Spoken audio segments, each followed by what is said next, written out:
Aman Benson. Le journal des stratèges. Boris Kalt.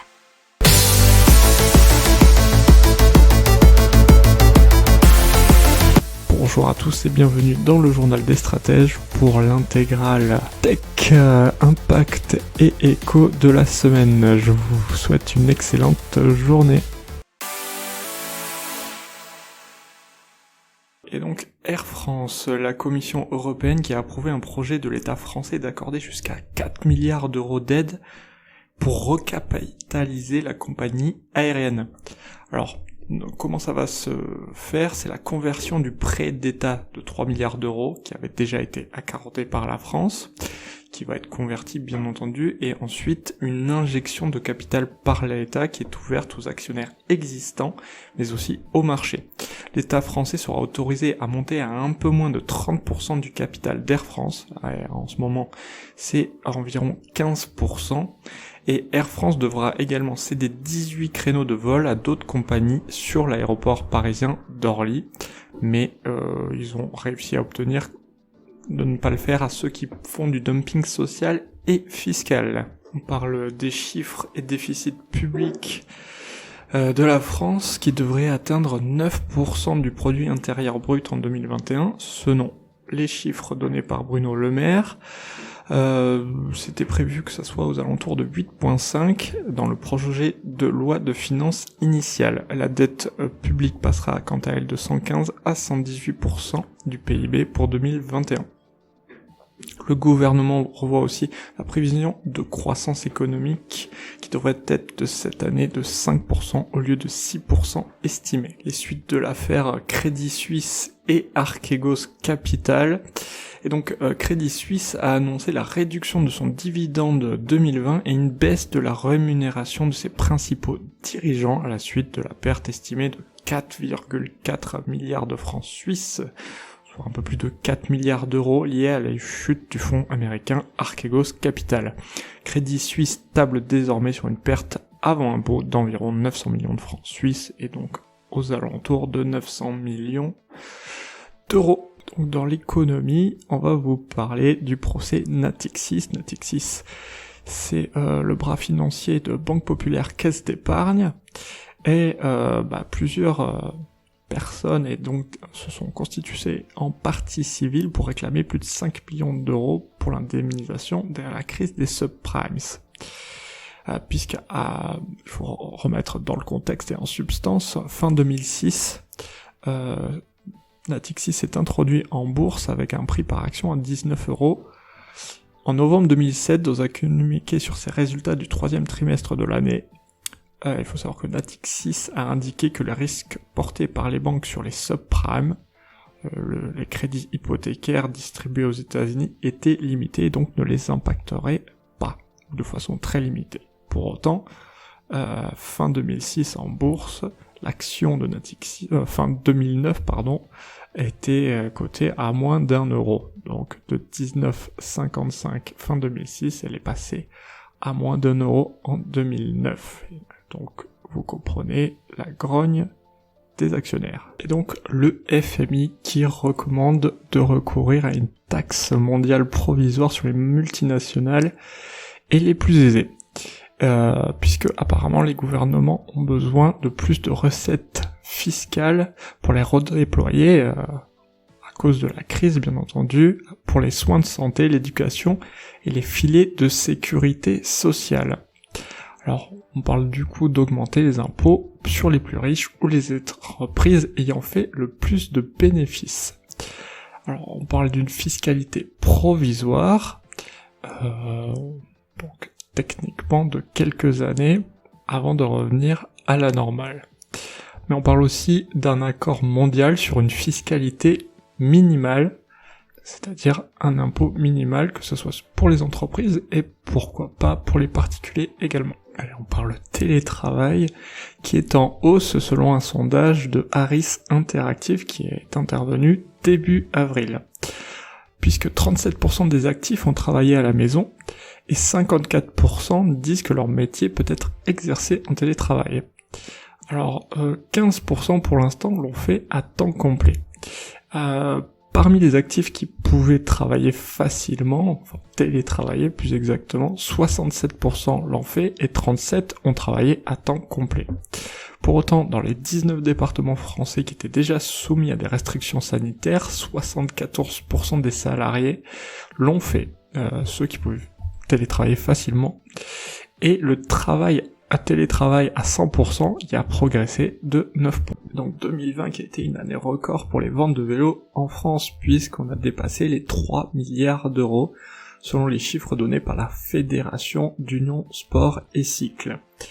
2,7 millions d'unités ont été vendues l'année dernière, soit 1,7% de plus par rapport à 2019. Alors, à savoir que pour le vélo électrique, il y a eu aussi un bon petit boom, puisque 514 672 vélos ont été vendus en 2020, ce qui représente 29% du marché et en valeur 58%. Selon une étude du cabinet Xerfi, qui était faite fin de décembre 2020, les ventes de vélos devraient progresser de 9% par an entre 2020 et 2023. Maintenant, on vous parle des conséquences économiques du confinement numéro 1 selon les territoires, donc avec plus ou moins un an de recul. Et parmi les 10% des ménages les plus modestes, 35% ont perçu une dégradation de leur situation financière lors du premier confinement, selon des chiffres de l'INSEE, alors que seulement 15,5% des ménages ont semblé plus touchés parmi les 10% les plus aisés. Alors il faut savoir que l'Île-de-France, les Hauts-de-France, le sud-est du pays ainsi que les Antilles ont davantage souffert que la moyenne, alors que l'Orne et le Finistère en particulier, avec au plus 17% de situation financière dégradée, sont les départements les moins touchés par les répercussions économiques de ce premier confinement. Et les départements où la part de retraités est la plus élevée ont été effectivement moins touchés par la dégradation de la situation financière, parmi ces départements Orne, Hautes-Pyrénées, Côtes-d'Armor ou encore Aveyron. Savoir que les conséquences financières de la crise paraissent d'une manière générale peu liées à la situation sanitaire de chaque département, selon le gouvernement, enfin selon l'INSEE plutôt. On continue avec les énergies renouvelables et Seatwheel, qui développe un concept d'éoliennes offshore flottantes à axe vertical. Alors, elles sont apparemment plus simples à installer et à entretenir, et donc moins coûteuses que les turbines classiques. Le premier prototype de Seatwheel a été installé et connecté au réseau au large en 2015 sur la côte ouest de la Suède.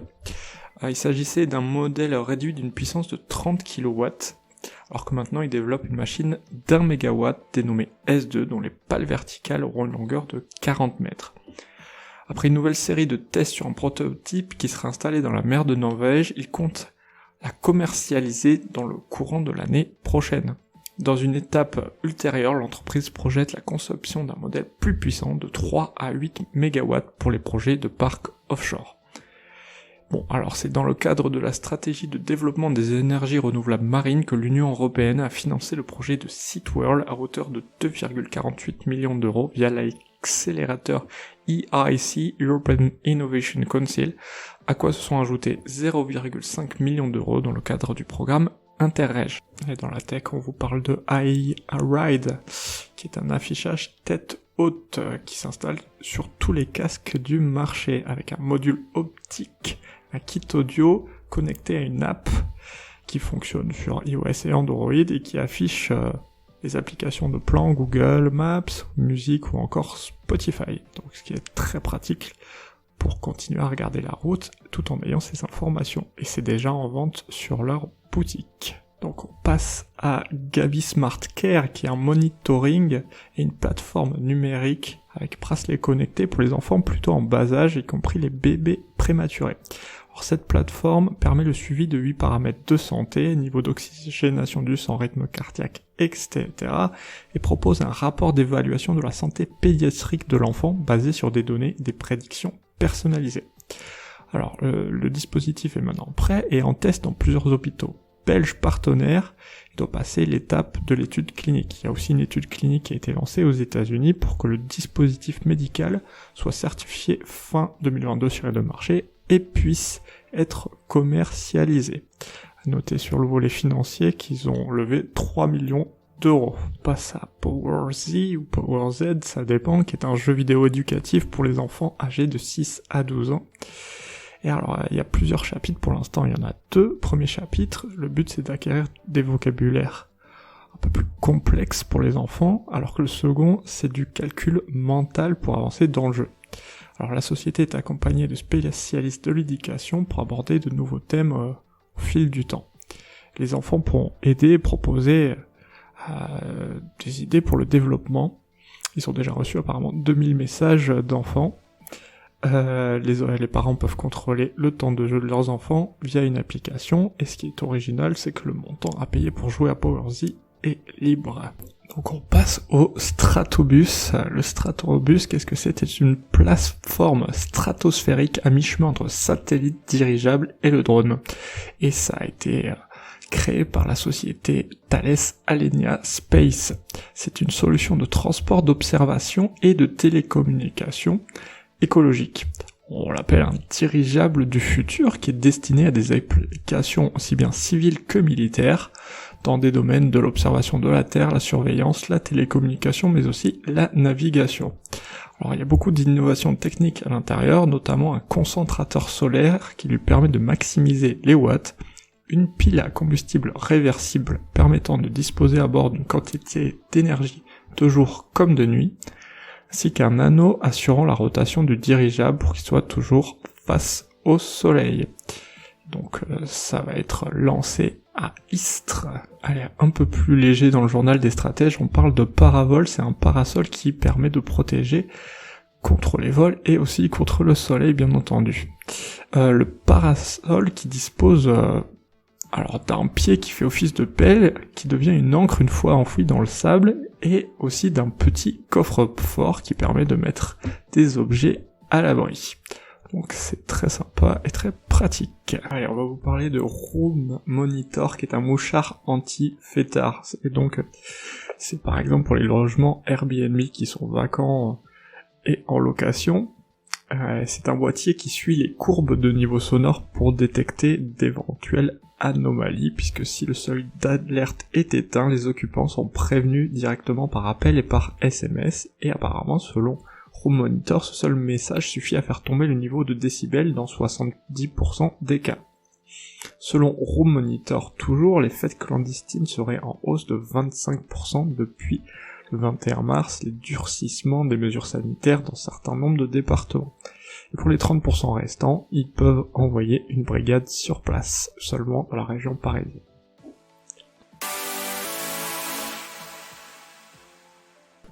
On continue avec Source Globale, qui transforme l'air en eau, si on veut, puisque ils ont mis au point des hydropanels capables de fournir de l'eau potable à partir d'air, de soleil et surtout d'une technologie de pointe brevetée, avec un panneau solaire qui, on peut dire, agrémenté d'un réservoir. Il est alimenté par des cellules photovoltaïques, des ventilateurs qui aspirent l'air pour qu'un matériau hygroscopique qui absorbe l'humidité emprisonne la vapeur d'eau. Alors, chaque panneau peut produire 3 à 5 litres d'eau par jour et en stocker 30 sans nécessité d'infrastructures coûteuses. La société assure en outre que l'eau obtenue est supérieure en qualité aux standards internationaux. Alors ils sont fabriqués avec des matériaux à 91% recyclables et chaque hydropanel permettrait d'économiser plus de 50 000 bouteilles en plastique au cours de son cycle de vie, c'est-à-dire 15 ans, et 2 panneaux élimineraient l'équivalent en valeur de CO2 d'une voiture. Il faut savoir que l'installation et l'achat des panneaux coûtent entre 5 500 et 6 500 $. Donc la Suède, le champion mondial du recyclage. La Suède qui produit 4,4 millions de tonnes d'ordures chaque année, et pourtant seulement 1% finit dans les décharges, alors que c'est 25% en France. Ils ont même des centres commerciaux avec 100% des produits recyclés, c'est un concept unique au monde. Cette année, le pays espère réutiliser 100% de ses déchets et éliminer totalement les décharges. Il faut savoir que la culture du recyclage est vraiment ancrée chez les Suédois, puisque les particuliers trient méticuleusement tous les déchets, puisque les règles sont précises et on ne peut pas mélanger les déchets comme ça, puisque dans les zones résidentielles, il y a une station de tri avec à chaque fois pas loin de 7 bennes différentes. Les Suédois peuvent déposer dans ces stations de tri 480 kilos de déchets par personne et par an. Un concours et une compétition un peu particulière, puisqu'en 2020, en France, 260 établissements se sont affrontés dans un championnat de France des économies d'énergie organisé par l'Institut français pour la performance du bâtiment, qui veut faire de ces économies d'énergie un sport national. Alors le but c'était bien sûr réduire la consommation d'énergie des bâtiments sans travaux lourds et en mobilisant les équipes. Donc il y a eu un podium qui a été annoncé avec Orange, Carrefour, BNP Paribas et les bâtiments du ministère de la Justice. Orange a réalisé jusqu'à 55,8% d'économie d'énergie, Carrefour 49% et BNP Paribas 44%. Ils ont atteint les objectifs de la loi Elan avec déjà quasiment 10 ans d'avance. Et donc, on vous parle maintenant de Zéro Gâchis qui devient Smartway et qui lutte contre le gaspillage alimentaire des industriels. Ils accompagnent déjà des industriels distributeurs comme Auchan, Leclerc, Intermarché. Ils développent une plateforme reposant sur l'intelligence artificielle qui s'appelle Food Waste Management System, qui permet aux équipes des supermarchés de détecter les produits approchant de leur date de péremption pour décider de la meilleure manière de les revaloriser. Alors ils peuvent faire par plusieurs façons, dont l'étiquetage promotionnel pour les vendre plus rapidement, ou d'un don pour les associations caritatives notamment. Ils ont permis une réduction du gaspillage alimentaire de 80%, une augmentation de 51% du résultat net. Un petit rappel, c'est 10 millions de tonnes d'aliments consommables qui finissent chaque année à la poubelle en France, c'est 16 milliards d'euros gaspillés selon l'ADEME. Ils équipent déjà 400 magasins dans l'Hexagone et espèrent s'internationaliser un peu plus. Allez, on vous parle éolien, avec notamment la société danoise Ørsted qui va construire un parc éolien offshore à grande échelle en mer du Nord pour le relier à la production d'hydrogène dite renouvelable sur le continent européen. Ce serait des éoliens offshore de 2 gigawatts et 1 gigawatt de capacité d'électrolyseur. Et ça se traduirait par une des plus grandes usines d'hydrogène renouvelable au monde. Et c'est soutenu par ArcelorMittal, Yara et DO. Et ça comprendrait également 45 km de canalisation d'hydrogène entre la Belgique et les Pays-Bas. Les deux parties de l'électrolyseur pourraient être opérationnelles d'ici 2030. On continue avec l'éolien, avec Neoen, qui a annoncé avoir finalisé le financement du parc éolien de Mutkalampi, donc en Finlande, le futur plus grand parc éolien, avec une puissance de 400 MW. L'investissement total dans ce parc est estimé à 478 millions d'euros, hors coût de financement, a annoncé la société. Le démarrage de la production d'énergie s'effectuera en 2 phases, l'une fin 2022 et la seconde au 3e trimestre 2023. Donc la SNCF qui a fait une commande de trains à hydrogène. Ce sont les 12 premiers trains qui ont été commandés à Alstom. Ce sont des TER qui vont arriver en 2023 dans 4 régions.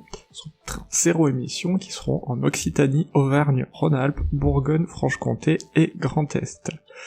Ils auront une autonomie qui pourra assurer des trajets de 600 km, même sur des lignes non électrifiées. Alors ce sont bien sûr des trains apparemment, sur ce qu'on comprend, hybrides hydrogène électrique.